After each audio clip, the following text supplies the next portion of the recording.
एक तरफ जहां बिजली मंत्री सरप्लस बिजली होने तथा 24 घंटे बिजली का दावा कर रहे हैं, वहीं फरीदाबाद के आईएमटी के उद्योगपति पिछले 36 घंटे से बिजली कटौती से जूझ रहे हैं। ऐसे में अधिकारियों से बार बार संपर्क करने के बावजूद अधिकारियों द्वारा कोई सकारात्मक रुख न अपनाने से आक्रोशित आईएमटी के उद्योगपति सड़कों पर उतरने को विवश हो गए।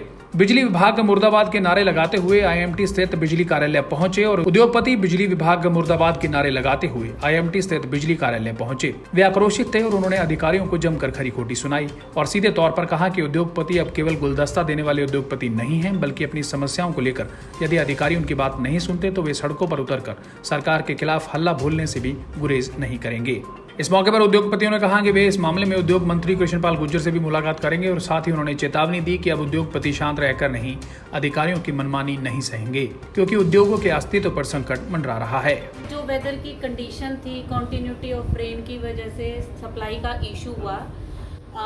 हमने इस मैटर को देखा है, कोई प्रिवेंटिव मेंटेनेंस कुछ स्टेप्स हमने लिए हैं और कुछ रेक्टिफिकेशन करते हैं और आगे से कोशिश करते हैं फ्यूचर में इस टाइप की अनकन्वीनियंस इंडस्ट्रियलिस्ट को बिजली बोर्ड की वजह से ना आए। आपके माध्यम से सरकार को और सारे सरकारी अधिकारियों को केवल ये चेतावनी देना चाहता हूँ कि अब उद्योगपति बदल गया है। वो पहला वाला उद्योगपति नहीं है कि आप उसको दबाओगे वो दबेगा, आप उसको तंग करोगे। हमने ये सोच लिया है कि जैसे सरकार जिस आवाज़ में सुनना चाहती है, रोड जाम करके सुनना चाहती है, नारे लगा के सुनना चाहती है, जैसे और लोगों की आवाज़ सुन रहे, किसानों की सुन रहे हैं, उनकी ऐसे ही अब उद्योगपति भी सड़कों पे आने के लिए तैयार है। या तो शासन और प्रशासन सुधर जाए, नहीं तो उद्योगपति रोड पे खड़ा होगा। ये फरीदाबाद में आईएमटी इंडस्ट्रियल एरिया है। यहाँ पर लगभग 400 इंडस्ट्री काम कर रही है और लगभग 50,000 वर्कर यहाँ पे काम कर रहा है, लेकिन पिछले 36 घंटे से यहाँ पर बिजली नहीं है।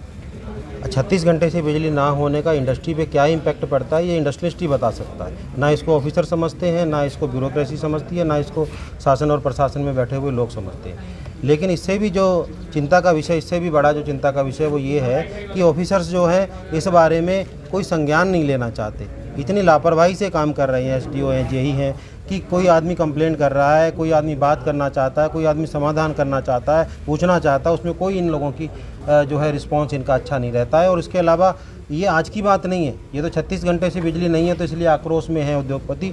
लेकिन पिछले लंबे समय से मैं आपको, अगर ये हमारा एक ग्रुप बना हुआ है व्हाट्सएप का बिजली विभाग का और आईएमटी का, मैं आपको दिखाऊंगा, कोई दिन ऐसा नहीं जाता जिस दिन बिजली की समस्या नहीं रहती। उधर बिजली मंत्री कहते हैं कि हमारे पास बिजली सरप्लस है, बिजली का कोई कट नहीं है, लेकिन यहाँ पर बिजली मिलती नहीं है, तो इंडस्ट्री कैसे काम करेगी? मैम, कल जैसे वाटर लॉगिंग का इशू है पावर हाउस में, उसके लिए प्रिवेंटिव स्टेप्स ले रहे हैं। कुछ रिले सेटिंग के लिए एमएडपी को अप्रोच किया हुआ है और कोशिश कर रहे हैं कि इस टाइप के फॉल्ट, कल मल्टीपल्स ऑफ फॉल्ट हुए मैम, 33 kV फेलियर, 66, फिर केबल डैमेज, ऐसा मल्टीप्लिकेशंस होता रहा। इसकी वजह से ये टेन्योर इतना ज़्यादा हो गया। अदरवाइज मेरा स्टाफ बहुत डेडिकेटेडली लगा हुआ है और प्रॉब्लम्स को रिजॉल्व करता है। मैं अगेन अश्योर करती हूँ कि इस टाइप की सिचुएशन फ्यूचर में ना आए। एकदम स्टाफ की कमी की बात सामने आ रही थी। वो तो मैम एवरीबडी इज़ अवेयर कि in all government sectors staff की शॉर्टेज है, not in electricity, in all departments there is shortage, because recruitment कम हो गई है और वर्कलोड बढ़ रहा है। ये तो यूनिवर्सल फैक्ट है।